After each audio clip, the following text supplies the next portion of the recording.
Peace be upon you. My name is Rashida Siddiq, and today we'd like to continue on our talk about mindfulness.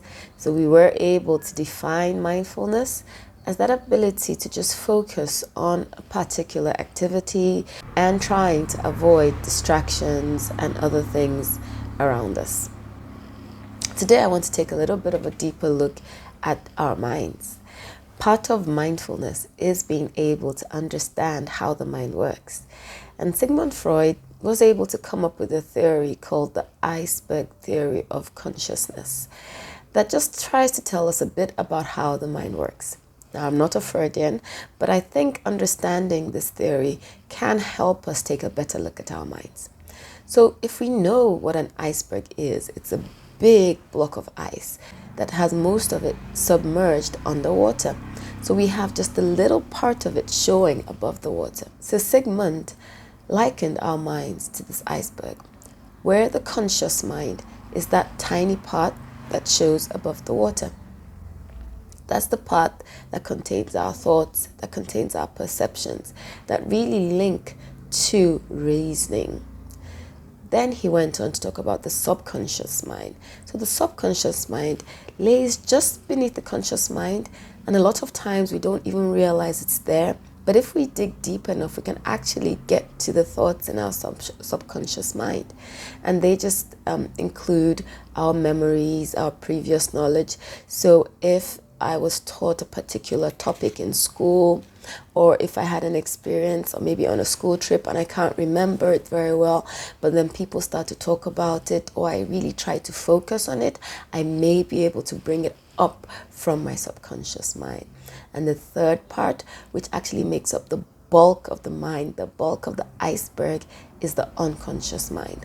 The unconscious mind is made up of things that we don't even know are there, but they're actually affecting us. The unconscious mind includes our fears, includes our irrational thoughts and wishes, includes experiences that were negative and we've tried to block out or push back.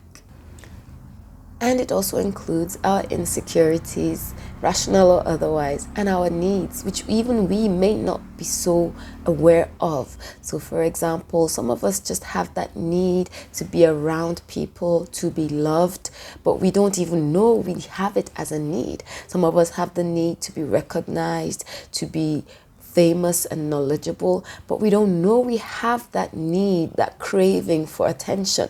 But these are all things that are working in our unconscious mind, and they work to affect how we behave. E. Stanley Jones said, "The conscious mind determines our actions, and the unconscious mind determines our reactions. And our reactions are just as important as our actions." And for me, that's a very profound and true statement. So when you want to do something, you think about it, then you act. You've been intentional about what you want to do, and you're probably going to get the outcome that you wished for. But when you're unconsciously reacting to something, it's instantaneous, it's spontaneous, and you didn't really think about the outcome before you reacted to it. And these reactions are most often as a result of our unconscious mind, our fears, our past negative experiences. So, for example, if you were bullied as a child and you just suddenly see someone really huge walking up to a smaller child, you've not even seen the bullying, but your own experience just flashes before your mind, and you rush to save that apparently smaller child, like from the bully. And then you get there and you realize that, oh, the bully, supposed bully that is bigger and huge, is actually his senior brother coming to pick him up from school, or coming to help him out with something. But you have reacted so quickly based on your unconscious mind. You didn't even take into consideration things that were going around. You didn't take time to process what was happening, but you reacted so quickly. Now imagine people watching you. They're going to think you're loony, but they wouldn't know that this is as a result of your unconscious mind. And those reactions are as important, sometimes even more important than our actions. Because you've planned an action, you've done so well, people have appreciated your actions, and they're raising you to a certain pedestal. And all of a sudden, based on your unconscious experiences, and your unconscious mind, you do something that negates and totally makes you look like an opposite to what your actions have tried to build over the years. Can you see that in that instance, your reaction is even more important than your action? So as someone that is mindful, we need to try to take a deeper look into what makes us whole, what makes up our mind. Look at it. What exactly are those fears that you have? What exactly are those experiences that sometimes make you respond not necessarily rationally?